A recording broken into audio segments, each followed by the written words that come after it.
Olivia Hayes tugged at her emerald dress, regretting her decision to attend the Centennial Science Foundation Gala.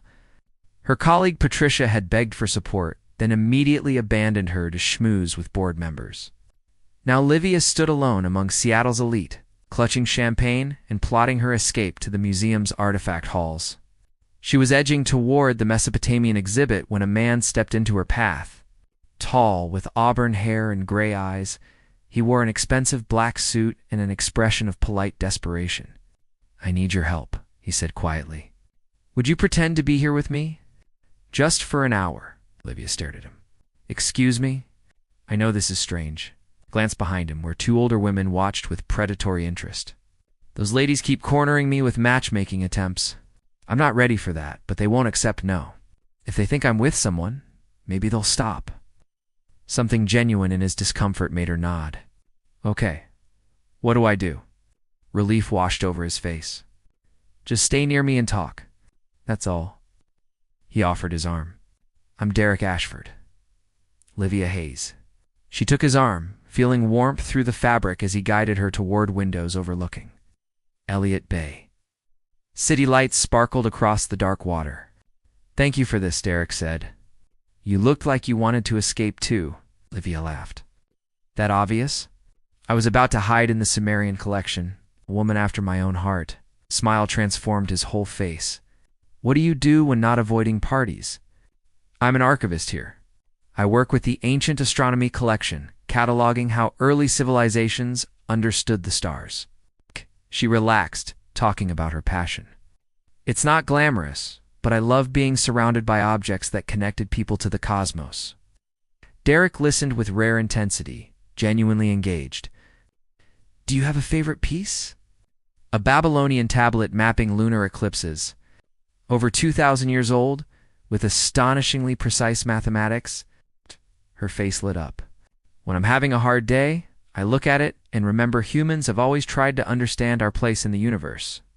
"My late wife was fascinated by astronomy," Derek said softly. "She would have loved talking with you." "I'm sorry about your wife. 3 years ago." "Thank you." He studied her. "What brings someone who loves ancient stars to a modern fundraiser?" "Moral support for a friend." "You obligation." "My company donated to the foundation." He grimaced. "I run a private research firm. Mostly I'd rather be in the lab than at events like this." They talked for an hour, long past Derek's excuse for needing her company. Olivia learned he was a widower raising 2 children alone, that he missed cooking real meals. He felt pressure to maintain appearances he didn't care about. Derek discovered she'd learned about stars from her grandmother, that she dreamed of leading an archaeological expedition, that she valued curiosity over status. When guests began leaving, Derek seemed reluctant to end their conversation. "Livia, would it be all right if I visited the museum sometime? I'd genuinely like to see your work. You want to see artifact catalogs?" She raised her eyebrows. "I want to see what matters to you." He pulled out his phone. "May I have your number?" Livia hesitated only briefly before sharing it. As they said goodbye, his hand brushed hers, a warm promise of something unexpected. Walking to her car, Livia couldn't stop smiling. She dreaded this evening, yet somehow met someone who made her feel truly seen. It seemed impossible that Derek Ashford would actually visit her cluttered museum office. But something in his eyes had been sincere.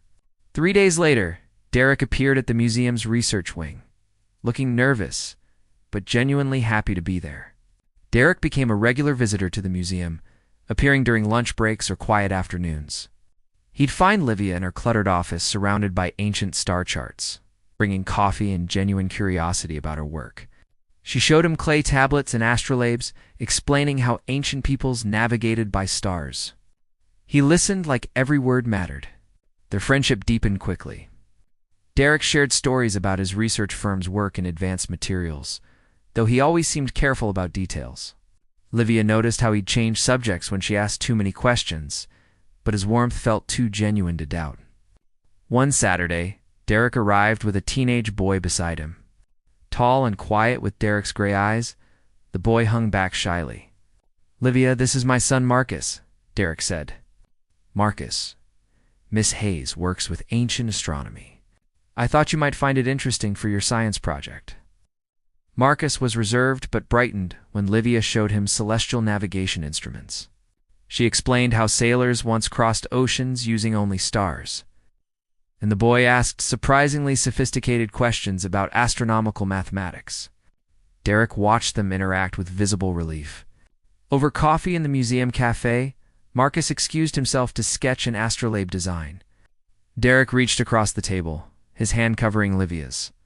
"Thank you for being kind to him. Since his mother died, he's been so withdrawn. I haven't seen him this engaged in months." Ash! "He's a brilliant kid," Livia said softly. "You're doing well with him?" Derek's expression shadowed. "There's something I need to tell you. About my wife, about my family. It's complicated, and I'm not sure how you'll react." Before he could continue, his phone buzzed urgently. Derek checked it, his face draining of color. "I have to go. Emergency at home?" He stood quickly, then paused. "Livia, can we meet tomorrow? Somewhere private? There's something important you need to know if we're going to keep seeing each other." Watching him leave with Marcus, Livia felt both curiosity and concern. What secret was Derek hiding? And why did she sense it was bigger than she could imagine? Derek paced Livia's small apartment, his usual composure fractured. She'd never seen him this agitated. They sat on her worn couch, untouched tea cooling on the coffee table. "What I'm about to tell you will sound insane," Derek began. "But I need you to listen completely before responding." Livia nodded, heart pounding. "My wife Zara wasn't from Earth. She was an extraterrestrial researcher studying human civilization. We met 12 years ago when I was doing astrophysics research. She revealed herself to me, and somehow we fell in love." His voice cracked. It shouldn't have been possible, but it was real. Livia sat frozen, processing his words. "We had Marcus together, he's fully human. But 3 years ago, Zara died giving birth to our daughter. Kira is half human, half alien. She looks mostly human, except her skin has a purple tone, and she's incredibly advanced for her age. I've kept her hidden because if the world knew she existed..." Derek's hands trembled. "There are people who would treat her like a specimen, not a child." "You have another daughter?" Livia whispered. "Yes, she's 7, but has the intelligence of a teenager. She lives with me but never goes out. Marcus helps care for her. It's why he's so mature he's had to be." Derek finally met her eyes. "I'm telling you because I have feelings for you. Real feelings. But you deserve to know what you'd be getting into." Livia's mind reeled. Everything made sense now. Derek's secrecy, his careful questions about trust, why he seemed to carry such weight. "I want to meet her," she said quietly. Derek looked stunned. "You believe me? Show me." They drove to Derek's house in Bellevue, a modern home with extensive security. Inside, Marcus was reading in the living room. He nodded at Livia like he'd been expecting this. A girl emerged from the hallway. She was small and delicate with Derek's features, but her skin held a soft lavender hue that seemed to shimmer slightly. Her eyes were large and intelligent, holding ancient wisdom inappropriate for a child. "Hello," Kira said in a melodic voice. "Your Livia father speaks about you constantly. Your heart rate just increased by 40% sure. Frightened, but curious. That's good. Curiosity is how we understand each other." Livia knelt down, meeting those extraordinary eyes. "Hello, Kira. I'm very pleased to meet you." The girl studied her intently. "Will you stay? We've been alone for so long." Over the following weeks, Livia visited Derek's home regularly. She bonded with Kira, who was brilliant, lonely, and hungry for connection. The girl taught Livia about her mother's world, a place with purple skies and cities that floated on quantum fields. In return, Livia shared Earth's history and baked cookies with her. Derek and Livia's relationship deepened. Their first kiss happened in his kitchen while Kira and Marcus were upstairs. It was tender and searching, full of unspoken promises. "I never thought I could feel this way again," Derek whispered against her hair. "You've brought light back into our lives." But their peace shattered when Derek discovered his research firm's security had been breached. Someone had accessed files about Zara. Within days, unmarked vehicles appeared near their home. They know about Kira, Derek said, his face ashen.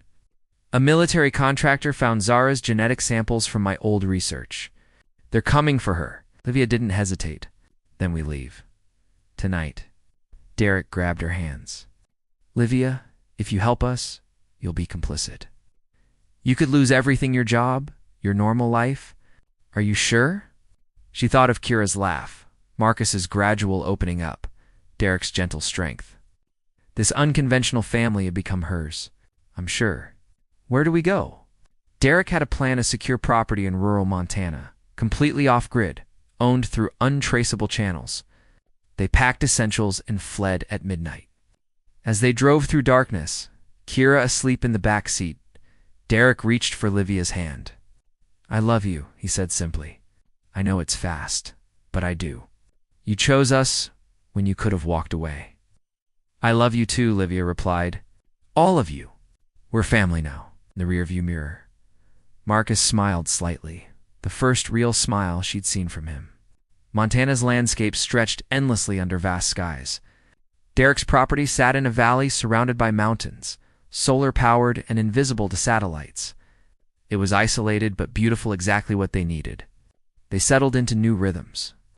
Livia homeschooled both children, combining Earth curriculum with Kira's advanced knowledge. Marcus flourished away from the pressure of hiding his sister, becoming protective and confident. Kira could finally go outside, running through meadows with her purple skin gleaming in sunlight. Derek worked remotely on legitimate projects while Livia began writing a book about ancient astronomy. In the evenings, they cooked together, played games, and watched stars appear over the mountains. 6 months after their escape, Derek organized a surprise. He led Livia outside one clear night, where Marcus and Kira waited with blankets and a telescope. When we met, you told me about that Babylonian tablet, Derek said. How humans have always tried to understand their place in the universe. You helped me understand mine. He knelt down, pulling out a simple ring with a small purple stone, a fragment from Zara's world that she'd left for her family. Livia Hayes, you chose to love us despite everything. Will you officially become part of this family? Will you marry me? Tears streamed down Livia's face. Yes, absolutely yes. Kira cheered, her voice carrying across the valley. Marcus hugged Livia tightly, whispering, "Thank you for staying." As Derek slipped the ring on her finger, Livia looked up at the stars scattered across the infinite darkness. She'd spent years studying how ancient people navigated by celestial light, never imagining she'd navigate her own extraordinary journey guided by love that crossed worlds. They stood together under the Montana sky, blended family of human and alien, bound by choice rather than just biology. Derek kissed her as shooting stars traced paths overhead, and Livia knew she'd finally found where she belonged. Sometimes the most unexpected encounters at charity galas led to the most extraordinary futures. Their masquerade had ended, but their real story was just beginning.